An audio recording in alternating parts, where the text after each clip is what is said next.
Guys अस्सलाम वालेकुम, कैसे हैं आप। आज हम मौजूद हैं जनाब मलेशिया के शहर कोलालमपुर में और कबाबिश रेस्टोरेंट के अंदर मौजूद हैं और बहुत ही सक्सेसफुल पाकिस्तानी एक बिज़नेसमैन के साथ मौजूद हैं। कबाबिश की पूरे मलेशिया के अंदर 4+ ब्रांचेज़ हैं।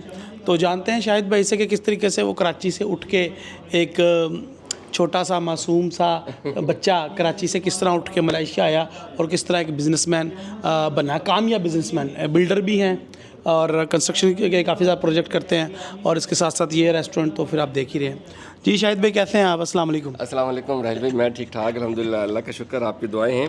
अच्छा, एक्चुअली जर्नी आपको पता है कुछ चीज़ें ऐसी होती हैं जो एक्सीडेंटली हो जाती हैं। तो बस ये था कि तालीम को लेके हमेशा मेरा बड़ा रुझान रहा, तालीम के ऊपर मैंने हमेशा फोकस रखा माशाल्लाह। तो मुझे लगता है कि बस वो तालीम ही थी जिसने सब कुछ किया ये। और साथ में मेरे जो फैमिली है, मेरे जैसे बड़े भाई मेरे साथ बैठे हैं, आप देख रहे हैं, छोटे होते से लेके आज तक मेरी वालदा, मेरी पूरी फैमिली ने बड़ा सपोर्ट किया, फाइनेंशियली बड़ा सपोर्ट किया। और वो कहते हैं ना, वो हमारे यहाँ जैसे कहते हैं कि थप्पी पीछे से लगा के रखी कि बेटा करो जो करना है तुमने, तो वो था, साथ में रहा हमारा। और उसके अलावा हुआ यूँ कि मलेशिया जब हम लोग आया मैं, मेरे बड़े भाई मुझसे पहले आए थे माशाल्लाह से, तो वो यहाँ सेटल थे थोड़े से, तो उन्होंने फिर स्टार्ट किया और मुझे बुलाया। फिर जब मैं आया तो मैंने भी यहाँ आके पहले शुरू में, क्योंकि मेरा बहुत ज़्यादा इंटरेस्ट होता था कंस्ट्रक्शन की तरफ, और फिर जब हम पढ़ते थे स्टडी भी की मैंने, तो उसमें भी हमें यही आता था कि जो वर्ल्ड के टॉप बिजनेस हैं, जो कामयाबी जिसमें ज़्यादा मिलती है और सक्सेसफुल बिजनेस जो हैं, उनमें से real estate one of them है, और कंस्ट्रक्शन और रियल इस्टेट। तो वहाँ मैंने स्टार्ट लिया। तो फिर आहिस्ता आहिस्ता होता ये गया कि जो टीम बनती गई, पता नहीं किसके नसीब से अल्लाह हमें दे रहा है, शुक्र अल्लाह का। फिर पाकिस्तान से मैंने बहुत बड़ी टीम मंगाई है अल्हम्दुलिल्लाह। पाकिस्तान से तकरीबन समझ ली मैंने 450 वर्कर्स वहाँ से मैंने यहाँ बुलाए हैं अल्हम्दुलिल्लाह। वो भी काम शाम चल रहा है उनका। तो यूँ हमारा स्टार्ट हुआ है। मैं तो समझता हूँ कि कुछ इतना ख़ास हमने तो अपनी तरफ से हमने तो अपनी तरफ से कोई इतना इनपुट नहीं दिया, बट शायद लोगों की दुआओं का है कि जो किया बड़ा साफ़ नीयती से और बड़े अच्छे तरीके से किया। ऑटोमेटिकली सब होता गया है, बस टाइम लगा इसमें, वाओ, बट ये है कि माशाल्लाह सब सेट हो गया।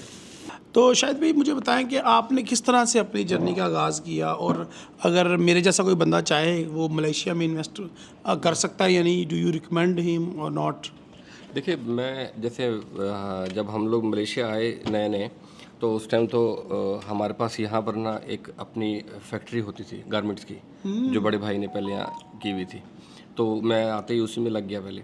तो हुआ ये कि बस क्योंकि शुरू से मेरा इंटरेस्ट बहुत ज़्यादा था कंस्ट्रक्शन इंडस्ट्री की तरफ, वहाँ थोड़ा सा हमने काम किया। फिर यहाँ जो ये रेस्टोरेंट का जो बिज़नेस है, इसके अंदर एक्चुअली कुछ यूँ हुआ कि मेरे एक कहते हैं ना, कुछ चीज़ें एक्सीडेंटली हो जाती हैं। तो मेरा एक दोस्त है, पाकिस्तानी ही है वो, उन्होंने जाना था पाकिस्तान। उन्होंने मुझे कहा, शाहिद भाई यार अल्हम्दुलिल्लाह आप बाकी कारोबार भी कर रहे हो, बड़े सही से कर रहे हैं, तो मैं ये रेस्टोरेंट अपना सेल आउट करना चाह रहा हूँ और जो है ना पाकिस्तान जाना चाह रहा हूँ परमानेंटली। तो मैंने कहा अच्छा। फिर हम गए, मैंने जाके देखा, सेल वगैरह देखी, सारी चीज़ें। हालांकि मेरा कोई इस इंडस्ट्री से इतना वो नहीं था, क्योंकि यहाँ पर ना बहुत आसान है बिज़नेस करना और चीज़ें इजीली हो जाती हैं अगर आप चाहो तो। बट क्या है कि थोड़ा सा लीगलाइजेशन को लेके आपको कंट्रोल करना पड़ेगा। हमारे यहाँ लोग क्या करते हैं, स्पेशली मैं मलेशिया की अगर बात करूँ, तो मलेशिया एक्चुअली ईजी है, ईज़ी टू लिव है, ईज़ी टू स्टार्ट बिजनेस है, स्टार्टअप्स के लिए बड़ा आसान है।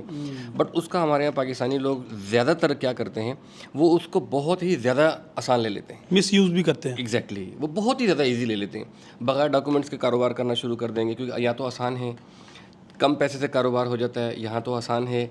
तो इस तरह वो बेचारे फिर सम टाइम जब कुछ उनके ऊपर इंक्वायरी बैठती है, तो देन दे फील कि यार मलेशिया अच्छा नहीं है। तो हालांकि ऐसा नहीं है, आपके पास डॉक्यूमेंटेशन अगर आप सही से करें, आप हर चीज़ को लीगल लाइसेंस लें, आपका कहने का मतलब। और ये बिज़नेस आपने एक्सीडेंटली स्टार्ट किया। हाँ, वो मैंने उनसे बाय किया। तो मेरा जो पहला रेस्टोरेंट था वो उनसे ख़रीद लिया मैंने। तो ये बताएं, ये कबाबिश जो है, ये वो नाम है? नहीं, उस पहले जो है ना, इसका नाम कुछ और था, फिर मैंने इसको कबाबिश। तो कबाबिश तो पाकिस्तान में भी है, ये उसी की ब्रांच है? नहीं, कबाबिश पाकिस्तान में है, ये मुझे बाद में पता लगा। कनाडा में भी है। हाँ जी, एक्चुअली ये ब्रांड बहुत सारी कंट्रीज़ में है, तो मुझे आइडिया नहीं था। बट चूंकि मैं हमारा ऑनलाइन से ज़्यादा आपको पता ही है, तो मैंने फटाफट चेक किया इसका डोमेन, मुझे इसका डोमेन मिल गया। तो मुझे लगा कि शायद डोमेन मुझे इसलिए मिल गया, शायद और किसी ने लिया हुआ ही नहीं है। तो मैंने डोमेन इसका, जैसे हमारा है KEBAABISH kababish.com, हमारी वेबसाइट भी है kababish.com, आप चाहें तो विज़िट करें। वहाँ हमारी सारी ब्रांचेस के कॉन्टैक्ट नंबर्स भी हैं, डायरेक्टली वहाँ से ऑर्डर भी कर सकते हैं, ऑनलाइन ऑर्डर कर सकते हैं, सारा कुछ हमने इसको जब मैंने लिया था उस टाइम ऐसा कुछ भी नहीं था ऑनलाइन। जब मैंने इसके अंदर एंट्री ली तो फिर उसको सबसे पहले मैंने, आपको पता ही है मेरे दूसरे बिज़नेस की मसरूफियात ज़्यादा हैं, तो मैंने इसको ऑनलाइन पे किया।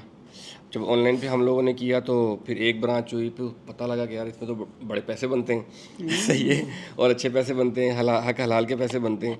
फिर हमने दूसरी ब्रांच ली।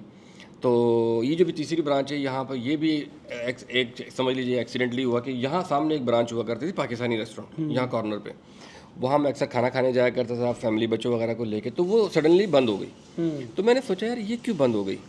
तो एक दूसरे से आगे पीछे से मालूमात पड़ी, उन्होंने बोला उनका कुछ फलाना इशू था, या टेक्निकली जो भी था, या पॉलिटिकली कुछ था। तो फिर उसका मैनेजर मेरा दोस्त था, क्योंकि हमारी इस्लाम दुआ थी उसके साथ। मैंने उससे कहा हुआ भी था कि यार मैं रेस्टोरेंट भी खोलना इंटरेस्टेड हूँ। तो उसने मुझे बोला शाहिद भाई ये ब्रांच बंद हो रही है, कस्टमर ऑलरेडी यहाँ आते हैं, तो आप यहाँ खोल लो। तो यूँ मैंने फिर यहाँ खोल ली। तो अल्हम्दुलिल्लाह अल्लाह का शुक्र है। फिर उसके बाद ये हुसैन भाई हैं हमारे साथ। हुसैन भाई को मैं पिछले 10 साल से जानता हूँ। इनका अरबिक रेस्टोरेंट था, मैं वहाँ अरबिक फूड बड़े शौक से खाता था, अपने भी बच्चों को भी लेके जाना, वहाँ अरबिक खाना वगैरह हम लोग खाया करते थे। तो फिर वो एक ब्रांच हमने हुसैन भाई से ख़रीद ली। ओह माय गॉड, मतलब कि जिसके कारोबार भी बिक रहा होता था ये फटाफट जाके खरीद लेते थे, तो खुद से कुछ क्रिएट नहीं किया इन्होंने। नहीं, ये वाला जो रेस्टोरेंट है ये सारा एक एक पत्थर हमने अपनी मर्जी से लगाया। Okay okay. हमारा बाकी जो तीनों ब्रांचेज हैं वो खरीदी है मैंने। तो खरीद के रेनोवेट करके, रीनेम करके, रीब्रांड करके, तो रीब्रांड करके उसके अंदर, क्योंकि वैसे जैसे मैंने पहले भी कहा ना कि मुझे खुद का पर्सनली कोई इतना अच्छा आइडिया नहीं है। फिर मैंने भाई को बुलाया, क्योंकि भाई का भी माशाल्लाह कुकिंग में बड़ा इंटरेस्ट भी है पर्सनली इनका, और चीज़ों को भी बड़ा ज़्यादा बेहतर समझते हैं मेरे से। तो अब ये है कि मैं थोड़ा आसानी हो गई मेरे लिए सारा। Okay great. तो हम इस चीज़ को समझ लेते हैं, रैप अप करते हैं कि आप एक तो ये फूड चेन का बिजनेस है आपका, जी, उसके ऊपर कंस्ट्रक्शन का बिजनेस उससे पहले था, वो और उससे पहले गारमेंट्स का था। गारमेंट्स का बड़े भाई का था। हाँ, तो उसके बाद फिर मैं इनको किसी और रेफरेंस से जानता हूँ। वो भी बिजनेस आएगा जी। तो किस तरीके से आप इतने ज़्यादा बिजनेसेस मैनेज कर लेते हो, और जो ये निकम्मा वीडियो देख रहे हैं उसको भी बताएं, ये जो वीडियो देख रहे हैं हमारी ऑडियंस को, वो क्या करे कि वो भी इतने कौन सी सलाजित खाते हो आप, वो भी बताओ ना कि आपके अंदर कैसे इतनी पावर है कि आप इतनी ज़्यादा हैंडल कर रहे हो। नहीं, एक्चुअली बात ये है, मैं ये कहूँगा कि आजकल की जो नौजवान नस्ल है, कुछ 3-4 चीज़ें ऐसी हैं जिनके ऊपर फोकस करना चाहिए, जो आगे लेकर चलने वाली भी हैं और आगे उन्होंने चलना भी है। वो ये है कि जितने भी बिजनेसेस हैं, आप देखें जो पहले फिजिकल बिजनेसेस से कन्वर्ट हो चुके हैं ऑनलाइन बिजनेस में। पहले क्या होता था, कोई भी बिजनेस फिजिकली होता था तो उसकी एक बहुत बड़ी रेशो होती थी, इकोनॉमी में पार्ट अदा करता था। बट अब क्या हो गया, अब सर्विसेज बेस्ड जितने भी बिजनेसेस हैं ना, अब वो मुल्क की इकोनॉमी में पार्ट अदा कर रहे हैं। जैसे फॉर एग्जांपल अगर मैं पाकिस्तान की बात कर लूँ, करीम जो है, आपको पता ही है करीम फूड भी अब डिलीवर कर रहा है, मैंने सुना है वहाँ पर पाकिस्तान में, और उनका करीम कार भी है। आई गेस कि उनकी अपनी कोई भी एक गाड़ी नहीं है ना, सब उनका ऐसे ही है। अमेज़ॉन देख लो, अगर आपको पता ही है, बाइकिया देख लें आप, उनकी अपनी कोई बाइकिया, तो मुझे आई लव बाइकिया, वो तो मैं कहता हूँ, मैंने बहुत सारे कंट्रीज में ट्रैवल किया है, बट बाइकिया वालों को सलूट है। मैं बड़े ज़्यादा अच्छे लोग होते हैं वो। मैं पाकिस्तान जब भी गया हूँ तो मुझे बड़ा मज़ा आया वहाँ बाइकिया को यूज़ करने में। इवन फूड पांडा भी, हाँ, फूड पांडा जो है, अब देख लें उनका भी अपना कोई रेस्टोरेंट नहीं है। तो ये जो इंडस्ट्री है ना, सर्विस बेस्ड इंडस्ट्री, ये बहुत आगे बढ़ चुकी है। तो जैसे आप भी माशाल्लाह ऑनलाइन कर रहे हैं, और एफिलिएशन के ऊपर मैं सबको यही कहना चाहूँगा कि एफिलिएशन पर आप लाजमी आएँ। कुछ भी कर रहे हैं आप, एफिलिएशन में आपको सबसे फ़ायदा एक्चुअली इसलिए होता है कि ना तो आपको अपनी प्रोडक्ट बनाना पड़ती है, ना ही आपको उसकी इन्वेंट्री का देखना पड़ता है, ना ही आपको अपना खुद का पैसा लगाना पड़ता है। आपका बना बनाया प्रोडक्ट किसी का आप लेके उसको बेचते हो, कोई प्रॉफिट लॉस का कोई चांस ही नहीं होता। तो ये है, मैं नौजवान नस्ल को तो मैं यही कहूँगा। बाकी हर बंदा अपने इंटरेस्ट के मुताबिक जो है ना काम करे। ओके, जिसका जिस चीज़ में इंटरेस्ट है, उस अपने इंटरेस्ट को लेकर उसके अंदर डीप गहराई में जाए और देखे वो क्या क्या चीज़ें कर सकता है। तो मेरा तो चूँकि मैंने पहले अपनी अकाउंटेंट में मैंने ACCA किया और तो उसके बाद बिज़नेस मैंने MBA भी किया बिज़नेस डेवलपमेंट के अंदर। तो ये जो चीज़ें थी ना, इन्होंने मुझे इनकरेज किया कि नहीं यार तूने बिज़नेस करना है। और जब एक किया उसको सेटल किया, देखा हाँ अल्हम्दुलिल्लाह सेट हो गया। फिर मैंने सोचा यार ये 2-4-6 घंटे ज़्यादा बच रहे हैं, इनको क्या करना है, तो फिर उनको किसी दूसरे पास से लगाया। फिर अल्लाह का मेरा बहुत शुक्र है अल्लाह का, जैसे मैंने पहले भी कहा मेरे को फैमिली से बड़ी ज़्यादा सपोर्ट मिली।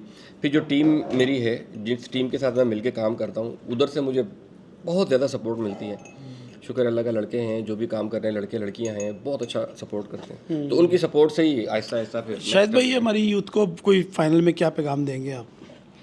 फाइनल में देखिए 2 तरह की यूथ है हमारी। एक तो वो है जो पढ़ा लिखा तबका है, उनको मैं ये कहूँगा कि अगर आप पढ़ लिख के कुछ कर रहे हो तो 2 चीज़ों पे फोकस करें, जो मुझे लगता है बेहतर है। एक तो क्या है, जैसे मैं कहता हूँ मुझे ये लगता है कि हर बंदे को अकाउंटेंट होना चाहिए।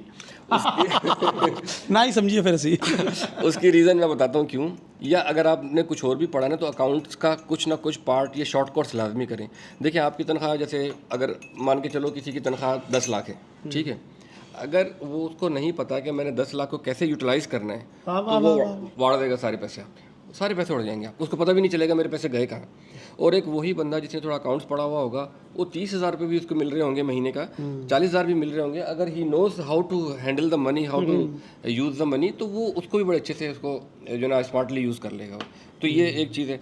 दूसरा जो आजकल की न्यू जनरेशन के लिए मैं कहूँगा, जो पढ़ा लिखा तबका है, जो टेक्नोलॉजी को लेके ऑनलाइन को लेके काम कर रहे हैं, उनके ऊपर मैं ये कहूँगा कि देखें वेब डेवलपमेंट अब इतना नहीं रहा, अब हमें फोकस करना है ऐप डेवलपमेंट के ऊपर। ऐप डेवलपमेंट और डेटा साइंस, ये 2 ऐसे टॉपिक हैं जो जितना मर्जी AI आ जाए, जितना मर्जी टेक्नोलॉजी बढ़ा दो आप, ये नहीं ख़त्म होने वाले। दुनिया की हर चीज़, मैंने अपनी ऐप बनवाई है, अपनी इस रेस्टोरेंट की हमारी अपनी ऐप है, तो वो ऐप चलेगी। हाँ, उसके अंदर आप AI इस्तेमाल करके चीज़ें बढ़ा सकते हो, but app we must need to have. और डेटा साइंस, जैसे आपको पता है ये साइंस, डेटा साइंस जो हमारे डेली बेसिस पे कस्टमर आ रहे हैं, कितने आ रहे हैं, कितने हमारे रिकरिंग कस्टमर है, कितने क्या है, ये सारा जो डेटा साइंस है, ये भी दुनिया के हर बिज़नेस को चाहिए। तो ये 2 चीज़ें ज़रूरी हैं। और जो हमारी एक ऐसा जो नौजवान तबका जो तालीम में थोड़ा कम है या जिसकी इतनी तालीम नहीं है, उनको मैं कहूँगा कि थोड़ा सा एफिलिएशन की तरफ ध्यान दें। जैसे मैंने पहले भी एफिलिएशन का थोड़ा सा बताया है। उसमें क्या होता है कि आप अपना प्रोडक्ट नहीं बनाते हो, किसी के प्रोडक्ट को आप जस्ट शोकेस करते हो, उसको सेल आउट करते हो। उसके लिए ना आपको इन्वेंट्री चाहिए, ना आपको पैसा चाहिए, ना आपको उसके अंदर आपकी प्रोडक्शन की कोई मामलात रहते हैं, बड़ा इजी रहता है। बस उसके अंदर एक आपकी स्किल होना चाहिए, वो कम्युनिकेशन स्किल है। तो एक कम्युनिकेशन स्किल आप डेवलप कर लो, आप दुनिया का कोई भी कारोबार इजीली कर सकते हैं। Thank you very much Shahid भाई, बहुत शुक्रिया। शाहिद भाई खाने के लिए बहुत शुक्रिया। खाना तो वैसे वीडियो के लिए नहीं, इन्होंने खिलाया, वैसे ही हमारी मेहमान नवाजी की है। और इनका स्टाफ भी बेचारा हमारी वजह से ही बैठा है, क्योंकि इस पैच में जो दुकानें जल्दी बंद हो जाती हैं, ठीक है, 10 बजे बंद हो जाती हैं, तो 11:30 हो रहे हैं, 11:30 हो रहा है, तो हमारी वजह से वो भी डिस्टर्ब हो रहे हैं। तो बहुत शुक्रिया शाहिद भाई आपकी मेहमान नवाजी का। शाहिद भाई से मलेशिया में हमारे होस्ट हैं, तो हमें सैर भी करवाएंगे, तो मज़ीद भी इनके साथ इंशाल्लाह हम अगली वीडियोस में बात करेंगे। तो शुक्र, कितने सालों से मैं आपको कह रहा हूँ कि विजिट करें, और आज अल्हम्दुलिल्लाह आप आए, मैं भी बड़ा खुश हूँ इस पर, बल्कि आपका शुक्रगुजार भी हूँ कि आप आए, तशरीफ़ लाए, थैंक यू, हमें टाइम दिया, और इंशाल्लाह ताला बहुत सारी चीज़ें हम आपसे भी सीख ही रहे हैं साथ साथ इंशाल्लाह। तो सीखने सिखाने का सिलसिला इंशाल्लाह जारी रहेगा, और आपसे गपशप भी होती रहेगी, और जहाँ पे भी कोई चीज़ अच्छी लगेगी मैं इंशाल्लाह आपके साथ शेयर करूँगा। वीडियो अच्छी लगी तो लाइक करो यार, 100 से प्लस लाइक कर दो, तोड़ दो बटन पर सब्सक्राइब का, और हिट द बेल आइकन। इंशाल्लाह अगली वीडियो तक ले जा दो। अल्लाह हाफिज़, अस्सलाम वालेकुम, गुड नाइट।